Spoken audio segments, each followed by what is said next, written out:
Hello friends, welcome to ATC Ajmer YouTube channel. ATC Ajmer के इस YouTube channel की India year book series में आप सबका स्वागत है। इंडिया ईयर बुक की सीरीज़, जैसा कि हम लगातार वीडियोस अपलोड करके इंडिया ईयर बुक के चैप्टर्स को कवर कर रहे हैं और आईएएस, आरएएस और अदर एग्ज़ाम्स में जो हमारे स्टूडेंट्स तैयारी कर रहे हैं उनके लिए ये सीरीज़ हम तैयार कर रहे हैं।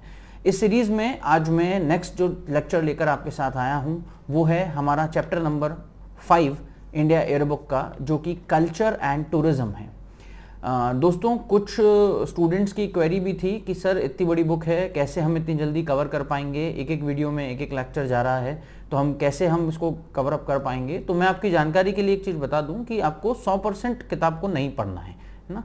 आपको क्या करना है, कुछ चैप्टर्स, मैंने पहले भी वीडियो में बोला था कि कुछ चैप्टर्स आपके ऐसे होते हैं जो स्टैटिक जीके का पार्ट होते हैं, वो कंप्लीटली इग्नोर होंगे, और जो चैप्टर हम पढ़ेंगे उनमें भी 100% नहीं पढ़ना है, उसमें भी हम मेन चीज़ें, मेजर जो पॉइंट्स हैं उनको उठाएंगे और पढ़ेंगे।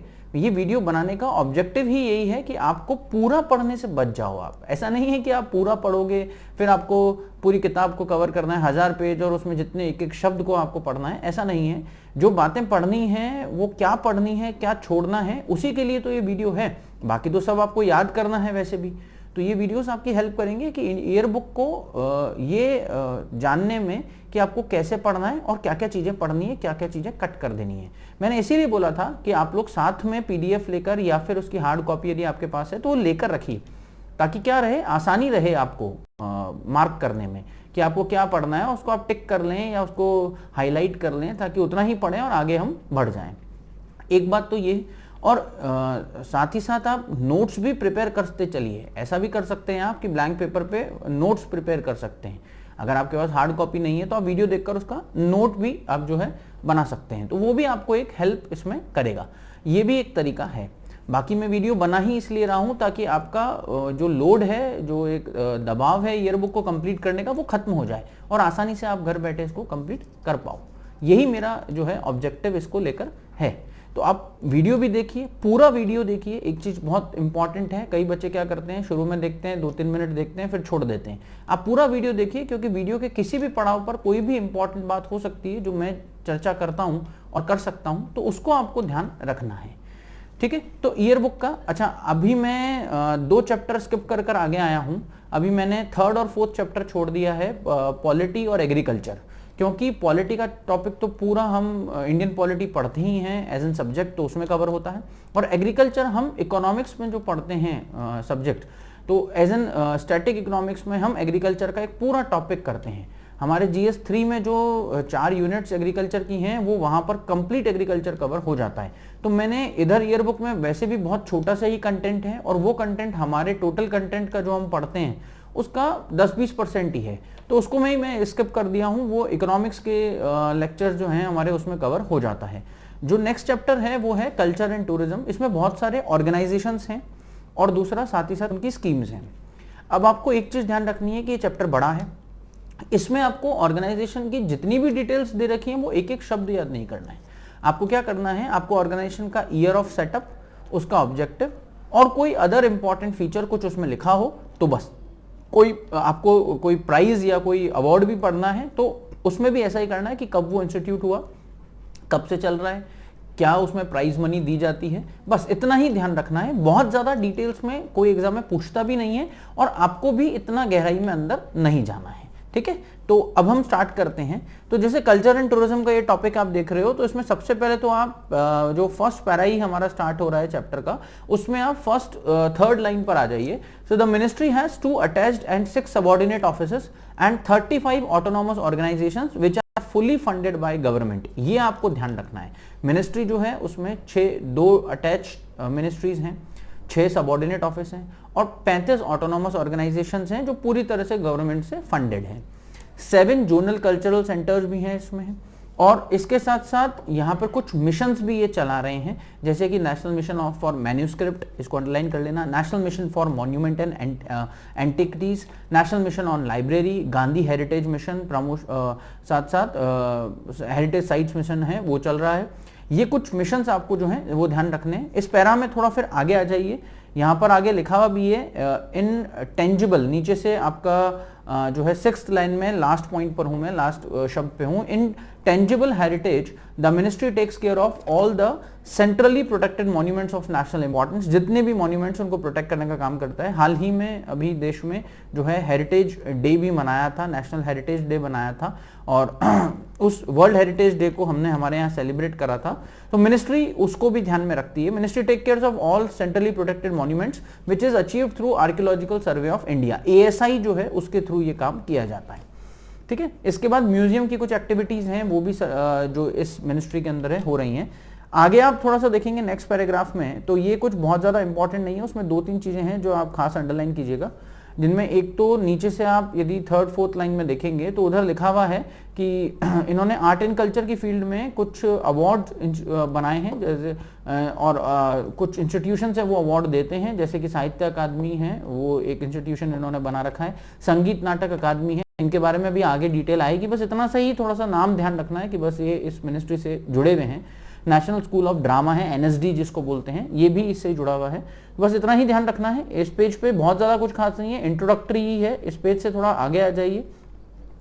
आप इस पेज के नेक्स्ट पेज पर जब आएंगे तो नेक्स्ट पेज में भी कुछ इंट्रोडक्शन वाली बातें ही सारी इसमें जो है दे रखी हैं, जिनसे रिलेटेड फीचर्स आगे के चैप्टर में कवर हो जाएगा। तो उस पैराग्राफ को आप इग्नोर भी करेंगे तो चलेगा, ज़्यादा कुछ खास बातें उसके अंदर नहीं लिखी हैं।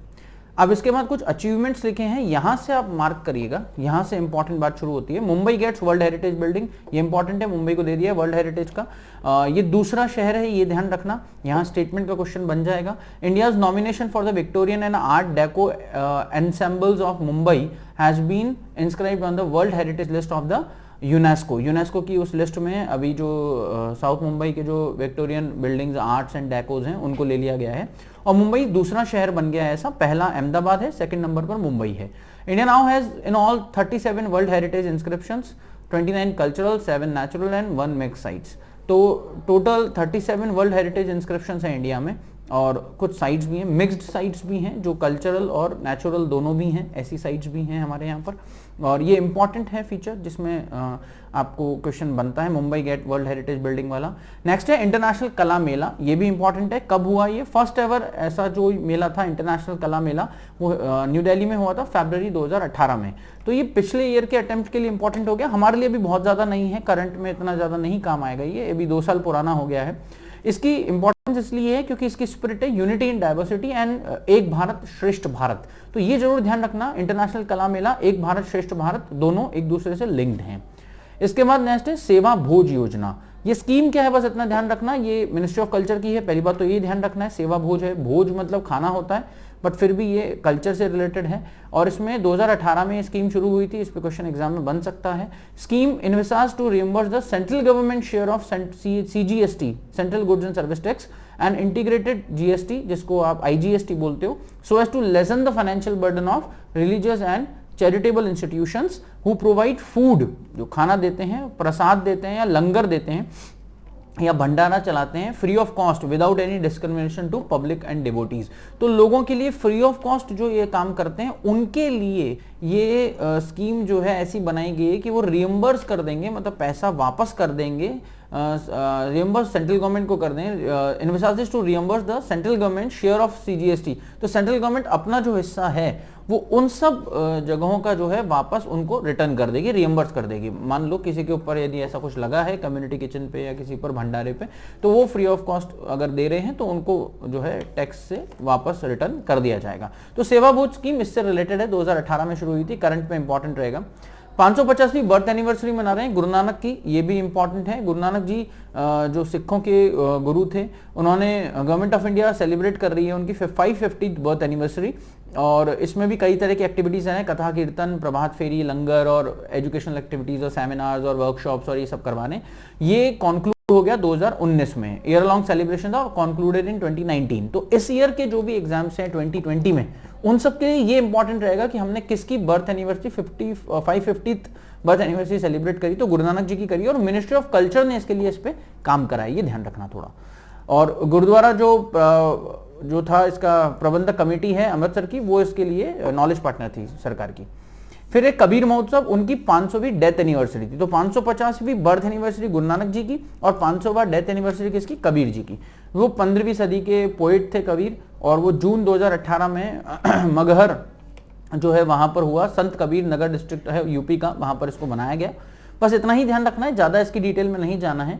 फिर उसके बाद ललित कला अकादमी के बारे में लिखा हुआ है, इसका इंट्रोडक्शन, मैंने आपको बोला कि सभी ऑर्गेनाइजेशंस का ईयर, उनका ऑब्जेक्टिव और उनका कुछ इंपॉर्टेंट फीचर हो तो वही ध्यान रखना है, या उसका टाइप ध्यान रखना है। फॉर एग्जांपल जैसे ललित कला अकादमी है तो आपको ध्यान रखना है, इसको नेशनल अकेडमी ऑफ आर्ट भी कहते हैं, 1954 में ये बनी है, 54 आपको ध्यान रखना है। ललित कला अकादमी गवर्नमेंट का एपेक्स कल्चरल बॉडी है, इंडिया में सबसे बड़ी बॉडी है, सबसे सुप्रीम कल्चर की बॉडी यही है, इसके ऊपर मिनिस्ट्री आ जाती है। फिर body in the field of visual arts in India, जितना भी विजुअल आर्ट्स है उसके लिए सबसे इंपॉर्टेंट है, और ऑटोनॉमस है ये, मतलब सरकार इसको फंड नहीं करती, अपना फंड खुद कलेक्ट करती है। फुली फंडेड है मिनिस्ट्री ऑफ कल्चर से, कल्चर जो है इसको मिनिस्ट्री ऑफ कल्चर इसको फंड करती है। ये अकादमी जो है rendered service to the nation in the arts fair along before the world woke up to the global impact of Indian art, तो इंडियन आर्ट के बारे में ये काम करते हैं। बस इतना ही ध्यान रखना है ललित अकादमी में। फिर बस आगे आ जाएंगे, इतना सब जो है आगे के पैराग्राफ आपको इग्नोर करने हैं, वो सब काम के नहीं है। बस इतना ध्यान रखना, इसका जो हेडक्वार्टर है वो न्यू दिल्ली में रहेगा, 54 में ये बना है। ओके, फिर इसके बाद में नेक्स्ट जो पहला है वो है संगीत नाटक अकेडमी, इसका भी ऐसा ही इंट्रोडक्शन। ये इंडिया की नेशनल अकेडमी है of music dance and drama, तो पहला विजुअल आर्ट्स में था ललित कला अकादमी, और संगीत नाटक अकादमी म्यूजिक डांस एंड ड्रामा, 3 चीजों में है, ये ध्यान रखना, ठीक है। ये क्रिएशन है मॉडर्न इंडिया के अंदर, एक पायनियर इंस्टीट्यूशन है ये, और इसका जो सेटअप है उसकी एक हिस्ट्री है, यहाँ पर एक आपको 5th लाइन में लिखा हुआ है। In 1945 the Asiatic Society of Bengal submitted a proposal for the creation of national cultural trust, तो 45 में उन्होंने सजेशन दिया था आजादी से पहले ही। उसमें 3 academics and academy of dance drama and music 3 बनानी थी, बट इन्होंने क्या करा, academy of letters and academy of art and architecture बनाया। It led to the creation of 3 national academies after independence, हमने 3 अकेडमीज बनाई, और वो नेशनल अकेडमी जो नेम थी Sangeet Natak academy was the first of these entities to be establish in the resolution of ministry of education. उन्होंने इसको, ministry of education ने इसको एस्टैब्लिश करा था, और सबसे पहले संगीत नाटक अकादमी मिनिस्ट्री ऑफ एजुकेशन के थ्रू एस्टैब्लिश की गई थी, ये ध्यान रखना, इंपॉर्टेंट बात है। 61 में संगीत नाटक अकादमी रिकॉन्स्टिट्यूट हुई, और गवर्नमेंट ने इसको सोसाइटी रजिस्ट्रेशन एक्ट में 1860 में री रजिस्टर कर दिया, ठीक है। तो ये इंपॉर्टेंट बात है इसके बारे में जो आपको थोड़ा ध्यान रखनी है। बाकी नेक्स्ट पैराग्राफ में बहुत ज्यादा कुछ नहीं है, कुछ जनरल बातें उसमें लिखी हुई हैं, उनको इग्नोर करना है। उसके बाद भी एक और पैराग्राफ है, उसको भी इग्नोर करना है, वो सब छोड़ना है। उसके बाद भी एक और पैरा है, वो भी आपके लिए काम का नहीं है, उसको थोड़ा सा इग्नोर करना। बट उस पैराग्राफ में आखिर में आप जब आओगे पेज नंबर 79 पर, जो फर्स्ट पैरा आपको दे रखा है, उसमें आप एक चीज देखना, इधर एक इन्होंने लाइन दे रखी कि जवाहरलाल नेहरू मणिपुर डांस एकेडमी है एक इम्फाल में, मणिपुर में ही, ये प्रीमियर इंस्टीट्यूशन है मणिपुरी डांस और म्यूजिक का, जो 54 में बना। 59 में ये एकेडमी ने एस्टैब्लिश करा है, मतलब जो एकेडमी है उन्होंने ही इसको जो है स्थापित करा है, उन लोगों का ही एक कंट्रीब्यूशन, संगीत नाटक अकादमी का ही कंट्रीब्यूशन लाया इसको एस्टैब्लिश करने में। 59 में एकेडमी में एक और एस्टैब्लिशमेंट हुआ था नेशनल स्कूल ऑफ ड्रामा का, तो 2 देखो हो गए, एक तो हो गया Jawaharlal Nehru Manipur dance and music academy, तो वो 54 में जो एस्टैब्लिश हो ही गई है। 59 में national school of drama establish हुआ, एशियन थिएटर इंस्टीट्यूट एस्टैब्लिश हुआ, एंड 64 में इन्होंने कथक केंद्र एस्टैब्लिश करा। मतलब 59 में 2 ऑर्गेनाइजेशन बनाए हैं, एक तो बनाया है नेशनल स्कूल ऑफ ड्रामा और दूसरा एशियन थिएटर इंस्टीट्यूट, और 64 में कथक केंद्र बनाया है। ये ईयर इनके थोड़ा सा ध्यान रखना, ये एग्जाम में पूछ सकता है, सब दिल्ली बेस्ड हैं अभी ये सारे ऑर्गेनाइजेशंस। इसके बाद में आगे लिखा है इन्होंने, अकादमी ने एक और इम्पॉर्टेंट काम करा, कुटियाट्टम जो है थिएटर बनाया था केरला में 91 में। कुटियाट्टम केरला का जो है डांस फॉर्म है, इसको यूनेस्को ने masterpiece of oral and intangible heritage of humanity भी डिक्लेयर करा था 2001 में। ये क्वेश्चन कल्चर में भी बन सकता है, तो आप थोड़ा सा इसको ध्यान रखना कुटियाट्टम को। ये प्रोजेक्ट इन्होंने एक और चलाया छऊ डांस पर, जो उड़ीसा का है, झारखंड और वेस्ट बंगाल में भी होता है वो, और 94 के अंदर प्रोजेक्ट चला था। फिर इन्होंने एक और प्रोजेक्ट चलाया था जो सत्रिया डांस का है, जो आसाम का है, वो 2002 में स्टार्ट करा था। बस इस पैराग्राफ, ये जो 79 जो पेज है उसका ये पैराग्राफ इंपॉर्टेंट रहेगा। इसके बाद में फिर आगे आ जाएंगे, थोड़ा और ज्यादा कुछ खास उसमें नहीं। फिर एनएसडी के बारे में है। एनएसडी के बारे में एक बात तो आई गई है कि इसको सेटअप किसने करा है, संगीत नाटक अकादमी ने 59 में, बट 75 से ये एक ऑटोनॉमस ऑर्गेनाइजेशन बन गया जो पूरी तरह से डिपार्टमेंट ऑफ कल्चर इसको फाइनेंस करता है। यही बात आपको इसकी ध्यान रखनी है, यही मेजर इसका काम है। और इसका ऑब्जेक्टिव एक लिखा हुआ है, वो देखना आप। ऑब्जेक्टिव जो है to train students for all aspects of theatre, history, production, scene design, costume design, lighting, makeup etcetera, सब चीज में ट्रेन करने का काम ये कर रहा है। बस इतना ही इसमें ध्यान रखना, ज्यादा डिटेल इंटरनली आपको नहीं जाना है। उसके बाद में एनएसडी ने इसी पैराग्राफ में थोड़ा आगे आकर आप एंड में नीचे की तरफ देखोगे तो चिल्ड्रन थिएटर को भी प्रमोट करा है, जिसको हम संस्कार रंगटोली के नाम से जानते हैं, जो 89 में इन्होंने बनाया था, 1989 में बना था। तो ये कुछ चीजें हैं और बस फिर उसके बाद ज्यादा कुछ खास नहीं है। आप आगे आ जाइए। फिर साहित्य अकादमी है, तो हमने ललित कला अकादमी देखा, संगीत नाटक अकादमी देख लिया, अब साहित्य अकादमी हम देख रहे हैं। साहित्य अकादमी जो है वो लिटरेचर में काम कर रहा है, इंडियन अकेडमी ऑफ लेटर्स है ये, और 24 लैंग्वेजेस है इंडिया की, उसको रिकॉग्नाइज किया गया है इसके द्वारा।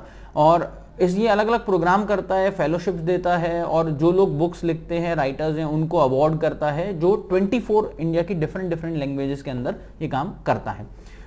6 सदियों से कर रहा है लगातार, 6 दशक, सॉरी सदी नहीं बोलेंगे, 6 दशक बोलेंगे, 6 दशक से लगातार ये काम कर रहा है। 6 डिकेड्स इसको हो गए हैं और काफ़ी सारी जो है एक्टिविटीज़ ये करवाते हैं। फॉर एग्जांपल फिक्शन हो गया, पोइट्री में हो गया, ड्रामा हो गया, क्रिटिसिज्म हुआ, इन सब चीज़ों में ये आगे आ रहे हैं।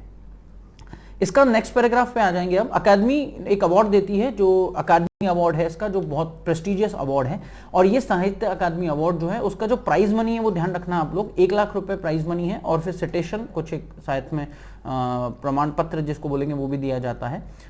इसके अलावा ये कुछ और भी देते हैं, जैसे भाषा सम्मान देते हैं, उसमें भी 1 लाख रुपए दे रहे हैं। फिर आगे आप थोड़ा सा देखोगे, नेक्स्ट थोड़ा सा आगे आओगे, नेक्स्ट पेज पर आ जाओगे तो वहां पर आपको दिखेगा बाल साहित्य पुरस्कार है, जो 50,000 रुपीज एंड सिटेशन है।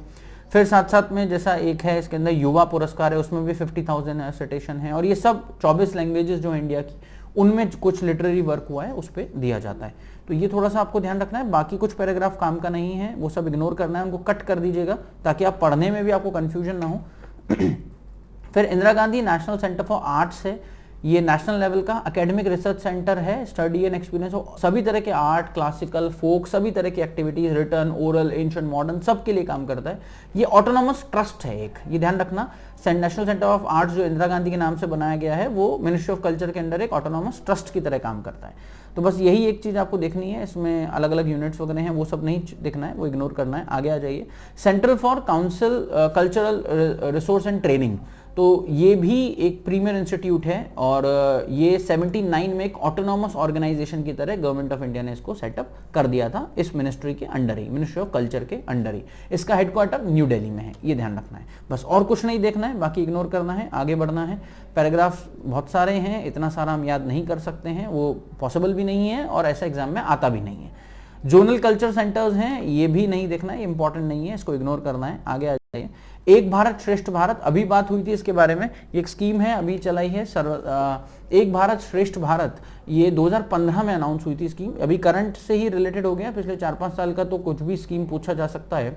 ये 140th birth anniversary of Sardar Vallabh भाई पटेल, उस पर इन्होंने शुरू करा था। इसका ऑब्जेक्टिव जो है वो 5 ऑब्जेक्टिव नीचे दे रखे हैं। पहला तो यूनिटी एंड डाइवर्सिटी को सेलिब्रेट करना नेशन का, दूसरा स्पिरिट ऑफ नेशनल इंटीग्रेशन को प्रमोट करना, तीसरा showcase the rich heritage and culture, fourth आपका लॉन्ग टर्म एंगेजमेंट्स को स्टैब्लिश करना, और एनवायरनमेंट को जो है create an environment which promote learning between states, तो स्टेट्स के बीच में लर्निंग को शुरू करवाना। ये कुछ ऑब्जेक्टिव, ये 5 ऑब्जेक्टिव लेके चले। मैंने जैसा शॉर्ट में आपको बताया वैसा ही आप ध्यान रखना और उसको वैसे ही नोट कर लेना, बस हेडिंग आपको ध्यान रखना है कि एक भारत श्रेष्ठ भारत के ऑब्जेक्टिव्स क्या हैं।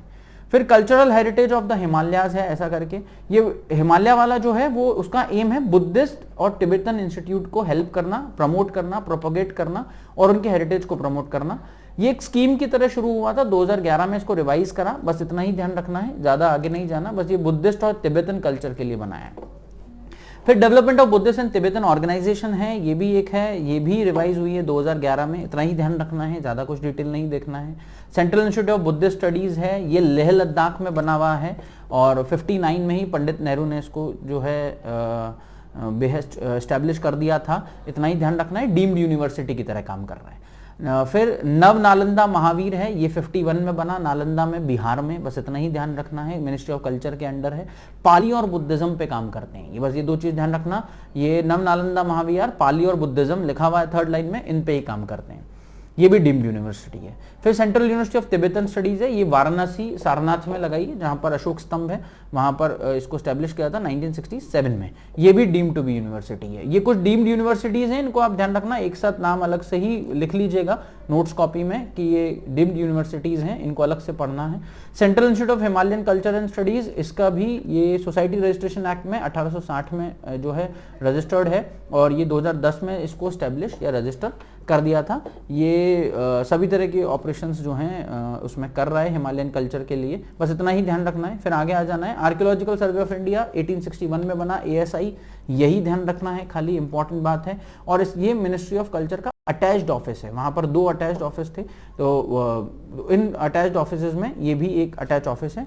मैं आपको एक करेक्शन इसमें कर दूं, शायद मैंने बोलने में एक जगह कुछ आपको शायद 2 अटैच ऑफिस बोल दिए हैं, जबकि यहाँ पर हाँ 2 ही अटैच ऑफिस है, मैं करेक्ट हूँ बिल्कुल। तो मिनिस्ट्री के 2 अटैच ऑफिस हैं, उनमें से एक ये ASI का ऑफिस है, आर्कियोलॉजिकल सर्वे ऑफ इंडिया का, ये आपको 1861 में स्टैब्लिश है। इसकी एक्टिविटीज बहुत सारी हैं, ये सर्वे करता है, एक्सकवेशन करता है, जमीन में से कुछ निकल रहा है ढूंढते हैं, साइट्स को ढूंढते हैं, हिस्टोरिकल कल्चरल साइट्स को प्रोटेक्ट करते हैं, मॉन्यूमेंट्स को, और केमिकल प्रिजर्वेशन करते हैं, उनका एंटिक्स को बनाए रखते हैं, ये सब काम करते हैं। तो काफ़ी अच्छा वर्क ASI जो है लगातार कर रहा है।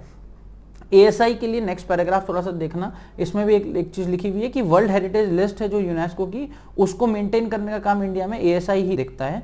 और यहाँ 3 साइट्स हैं, जैसे चंपारण पावागढ़, चांपानेर पावागढ़ आर्कियोलॉजिकल पार्क है गुजरात में, छत्रपति शिवाजी टर्मिनस है, विक्टोरिया टर्मिनस जिसको बोलते हैं मुंबई में, और वृद्धेश्वर टेम्पल है, कॉम्प्लेक्स है, गंगईकोंड चोलपुरम जो चोल डायनेस्टी का है, and the Airavatesvara temple complex है, Darasuram as an extension to the Vriddheshwara temple complex है।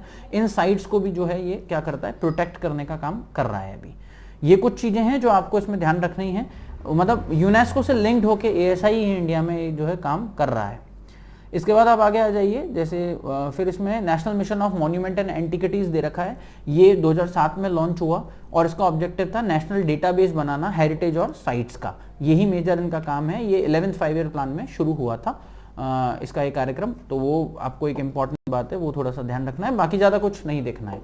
सब ऑर्गेनाइजेशंस में आपने एक चीज नोट करी होगी, मैं बार बार आपको एक ईयर बता रहा हूं, उनका ऑब्जेक्टिव बता रहा हूं। तो आप इस चैप्टर को आसान करने का तरीका है कि एक चार्ट बनाइए, पहले कॉलम में ऑर्गेनाइजेशन का नाम लिखिए, दूसरे कॉलम में उसका ईयर ऑफ एस्टेब्लिशमेंट लिखिए, तीसरे कॉलम में टाइप ऑफ ऑर्गेनाइजेशन लिखिए कि वो ऑटोनॉमस है, अटैच्ड है, डीम्ड टू बी यूनिवर्सिटी है, ट्रस्ट है, सोसाइटी रजिस्ट्रेशन एक्ट में है, क्या है वो उसका टाइप लिख लीजिए, और 4th में उसका ऑब्जेक्टिव लिख लीजिए। तो 4 कॉलम की एक टेबल बनेगी, पहले कॉलम में इंस्टीट्यूशन का नाम, दूसरे में ईयर, तीसरे कॉलम में टाइप, और चौथे कॉलम में उसका ऑब्जेक्टिव या एम।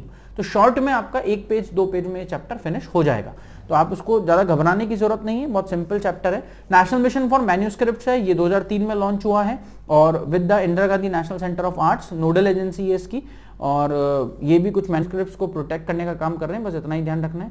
नेशनल म्यूजियम है, ये एक सबऑर्डिनेट ऑफिस है ऑफ कल्चर का, 7 सबऑर्डिनेट ऑफिस है, उनमें से एक ये भी है, और 1960 से ये काम कर रहा है, 1960 से लगातार नेशनल म्यूजियम इंडिया में काम कर रहा है, म्यूजियम्स के लिए काम करता है। National gallery of modern art है, ये भी न्यू दिल्ली में है, और ये 1954 में फाउंड हुआ है, और ये promote and develop contemporary Indian art के लिए, कंटेम्प्रेरी मतलब मॉडर्न आर्ट के लिए काम कर रहा है ये। फिर इंडियन म्यूजियम है, वो जो है history and highlights of the Indian museum, the 8 oldest museum in the world, दुनिया के 8 सबसे पुराने म्यूजियम्स में से एक है हमारा इंडियन म्यूजियम, वो उसको थोड़ा सा देखना है, यही बात इसकी इंपॉर्टेंट है। फिर इसके बाद में आप इसमें आगे आओगे तो नेक्स्ट पैराग्राफ में नीचे एक लाइन लिखी हुई है, the museum was known in the beginning as Asiatic Society museum, बाद में इसका नाम इंपीरियल म्यूजियम हो गया, फिर इसको इंडियन म्यूजियम नाम दिया गया, और करंटली इसको जादूगर के नाम से भी जानते हैं। ठीक है, तो ये कुछ नाम आप ध्यान रखिएगा, ये कुछ थोड़ा सा इंपॉर्टेंट रहेगा नेक्स्ट पैरा में। उसके बाद सीधा national council of science and museums, ये ऑटोनॉमस बॉडी की तरह काम कर रहा है मिनिस्ट्री ऑफ कल्चर का, बस इतना ही ध्यान रखना है। फिर उसके बाद में नेक्स्ट आगे एक आप नेक्स्ट पेज पर आ जाइए, 90 पर आ जाइए, पेज नंबर 90 पे विक्टोरिया मेमोरियल हॉल पर हम आ गए हैं। ये फाउंड हुआ है principally through the efforts of Lord viceroy Curzon जो थे, लॉर्ड कर्जन थे, बहुत फेमस और क्रूर रूलर रहे हैं। In 1921 as a period museum in the memory of Queen Victoria with particular emphasis on Indian British history. बस इतना सा ही ध्यान रखना है। 1921 में बना, कर्जन ने बनवाया, कोलकाता में बनवाया, इंडो ब्रिटिश हिस्ट्री का म्यूजियम है। और इसको नेशनल इंपॉर्टेंस का डिक्लेयर करा था 1935 में, जो एक्ट था हमारा 35 का, उससे करा था। नेक्स्ट पैराग्राफ में आप देखना, उसमें एक लाइन भी लिखी हुई है, it has been widely held as a finest specimen of Indian British architecture and called the Taj of the Raj.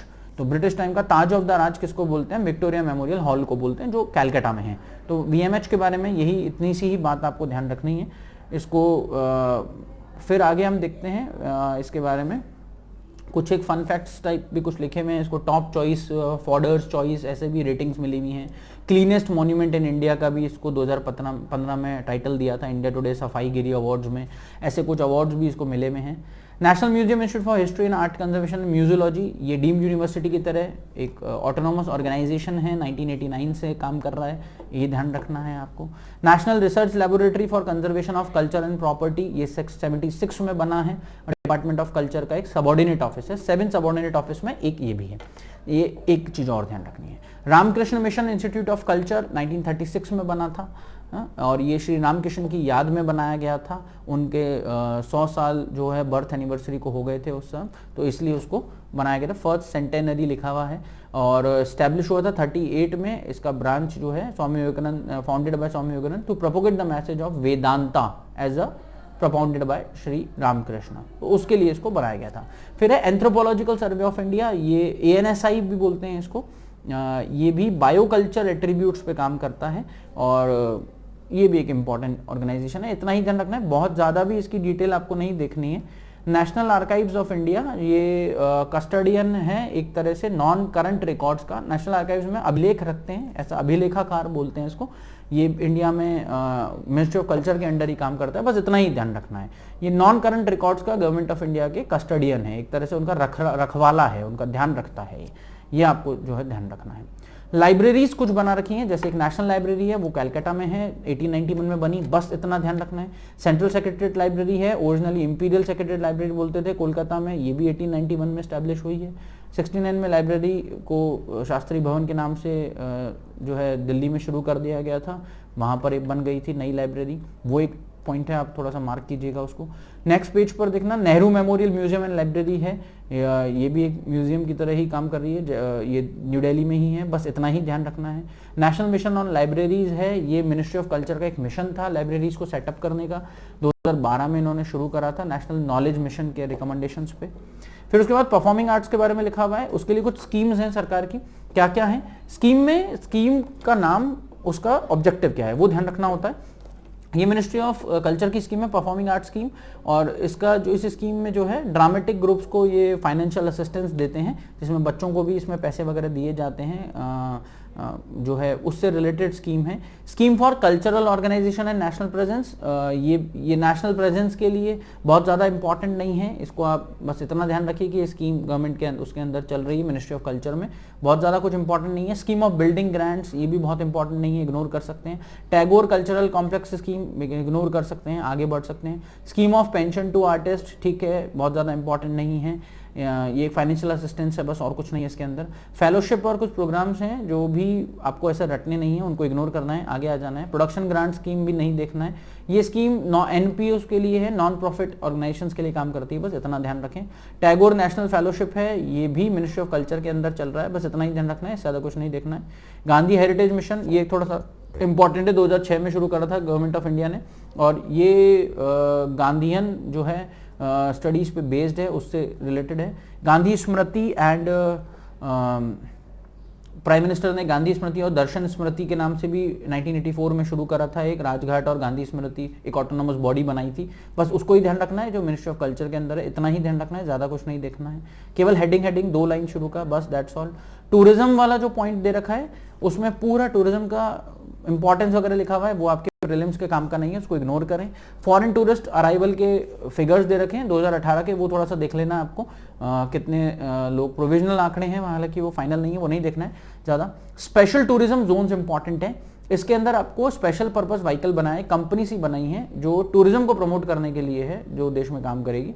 Foreign exchange earnings जो हैं 2017 में वो 1,80,000 करोड़ के आसपास थी करीब करीब, वो आप देखना थोड़ा सा। ई वीज़ा फैसिलिटी शुरू करिए, इलेक्ट्रॉनिकली वीज़ा ले सकते हैं, टूरिस्ट वीज़ा, बिजनेस वीज़ा, ई मेडिकल वीज़ा, ई मेडिकल अटेंडेंट वीज़ा, ई कॉन्फ्रेंस वीज़ा, ये सारे वीज़ाज भी अभी टूरिज्म के लिए जारी हो रहे हैं।